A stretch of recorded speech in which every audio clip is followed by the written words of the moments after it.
La nuit du 29 au 30 septembre 2025, j'ai fait un rêve que je vous raconte. Je me trouve dans une grande salle de concert avec une scène qui est bien surélevée et on allait assister non pas à un concert mais à une annonce politique de la part de la présidente du Brésil. Parce que dans mon rêve, le Brésil avait une présidente et cette femme avait été élue parce qu'elle avait promis de lutter contre la corruption. Elle semblait honnête, je crois qu'elle allait même à l'église. Et c'est comme ça qu'elle avait su gagner la confiance du peuple. Elle avait su gagner leur confiance sur des mensonges.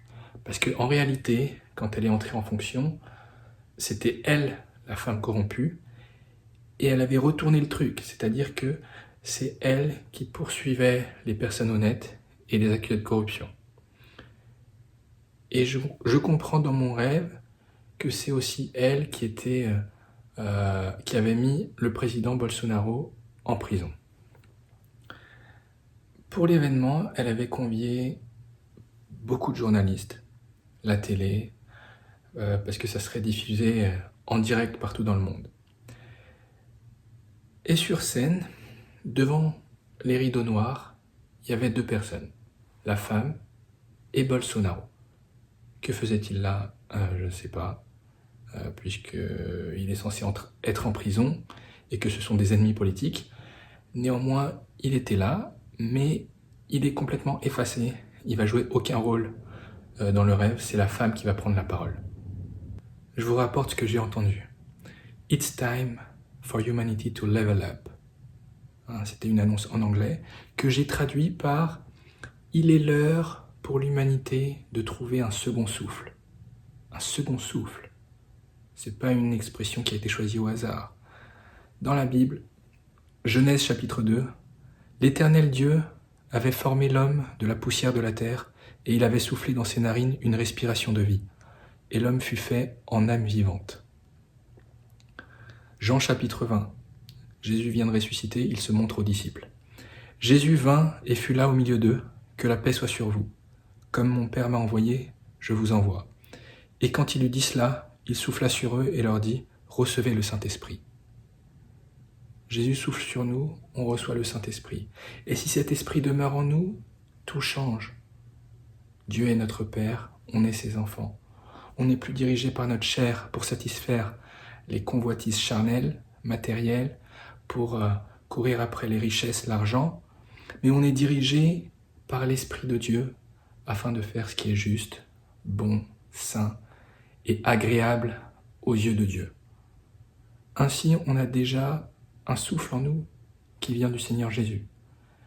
Et maintenant, la présidente du Brésil veut nous proposer un autre souffle.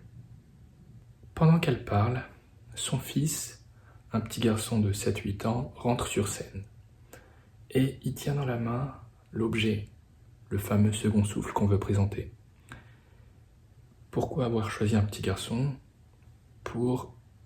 Il voulait une main innocente pour vendre le truc. Mais ça va pas se passer comme prévu. Le garçon marche en direction de sa mère et arrivé à quelques mètres d'elle, il jette violemment l'objet.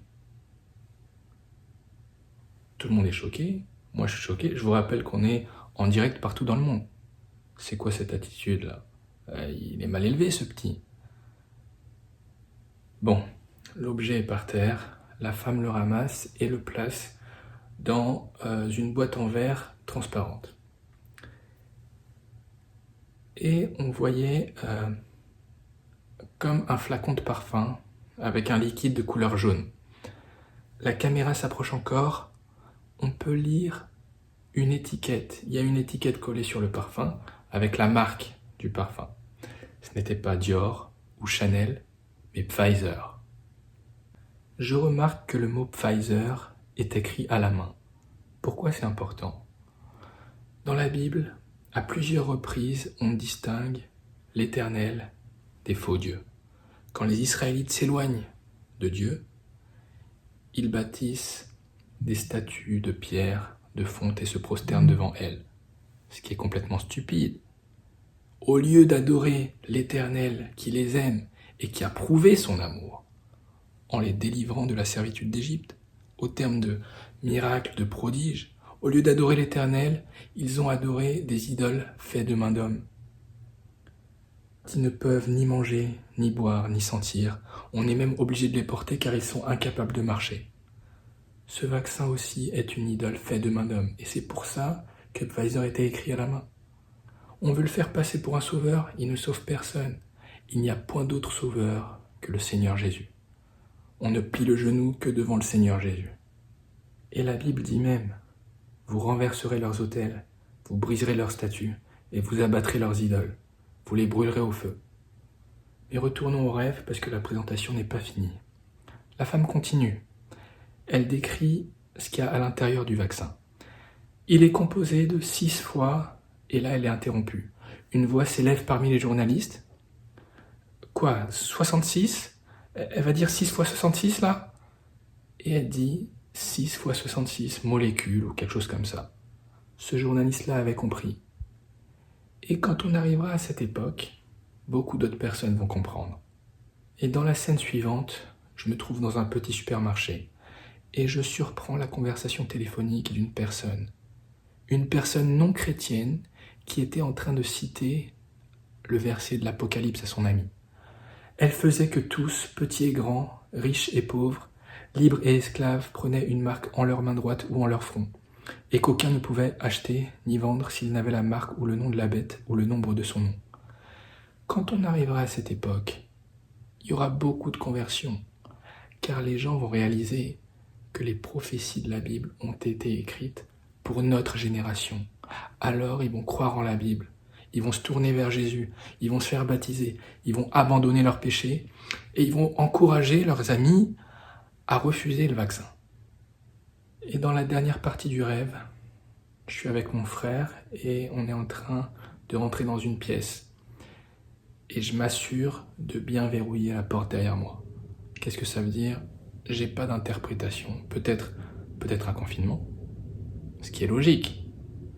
Puisque si on veut arriver au vaccin, il faut refaire toute l'histoire.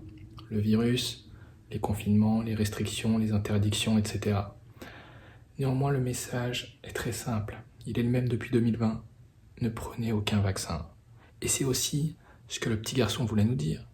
Il a peut-être 7-8 ans, mais il est très intelligent. Il était sur scène, il n'avait pas le choix. Mais une fois sur scène, il savait qu'il fallait faire quelque chose. C'était le moment ou jamais. Alors il a balancé le truc par terre parce que qu'est-ce qu'il pouvait faire d'autre ? C'était la seule chose qu'il a trouvée sur le moment. C'est sa manière de nous dire « Ne prenez pas le vaccin. N'écoutez pas ma mère, ne lui faites pas confiance parce qu'elle veut vous tuer. »